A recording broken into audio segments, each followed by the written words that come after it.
আমি গতকালকে তারেক রহমানকে বলেছিলাম, আমি বাসায় যখন যাই বুয়া এসে বলে ফ্যামিলি কার্ড দেন। তো ফ্যামিলি কার্ড কি আপনার শুধু 6 উপজেলার জন্য, বাংলাদেশের আর নাই? এই জন্য আমরা তাদেরকে বলবো যে আপনি ঠিক আছে, যারা অসহায় মানুষ রয়েছে তাদের জন্য ফ্যামিলি কার্ড দিয়েছেন, তা আমাদের তরুণদের জন্য আপনি কি করেছেন? স্টেটের কোনো প্যাকেজে তো আমাদের তরুণদের জন্য কোনো কিছু নাই। আপনাদের যে 31 দফা ছিল, সেখানে তরুণদের যে দফাটা ছিল সেটা আমরা আগেও বলেছিলাম এটা বোগাস একটা দফা।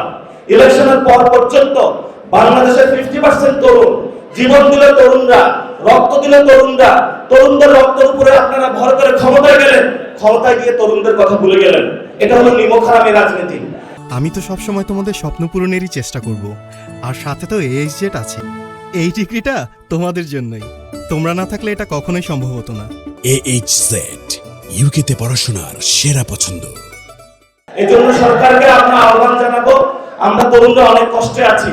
বাসায় গেলে বলে কিরে তুই রাজনীতি করিস, তুই পকেটে টাকা নেই কেন?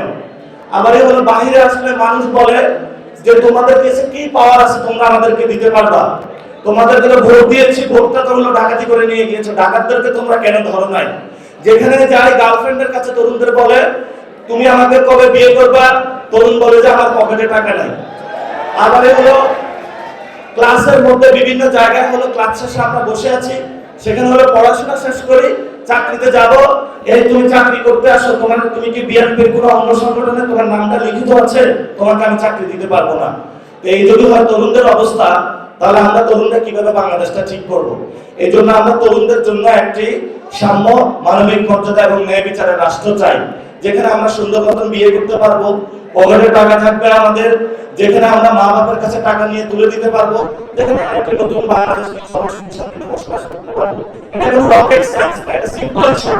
এই সিম্পল বিষয়টা বুঝতে হবে। আপনি নিজেকে দাবি করলে হবে না যে আমি তরুণদের পক্ষে। তরুণদের প্যাকেজ দিতে হবে, কাজ করতে হবে, তাহলে আমরা বুঝবো আপনি আসলে তরুণদের পক্ষে। সে প্রত্যাশা রেখে আমি আমার বক্তব্য শেষ করছি। যারা আপনারা এখানে আজকে উপস্থিত হয়েছেন, আমাদের চাঁদাবাজি, সন্ত্রাস, দুর্নীতি এর বিরুদ্ধে লড়াইটা চলমান রাখতে হবে। যে যত কথাই বলুক না কেন, আমাদের এক পা হলো পিছপা হওয়া যাবে না ইনশাআল্লাহ। সবাই ভালো থাকবেন, দোয়া করবেন। সবাইকে আসসালামু আলাইকুম ওয়া রাহমাতুল্লাহ।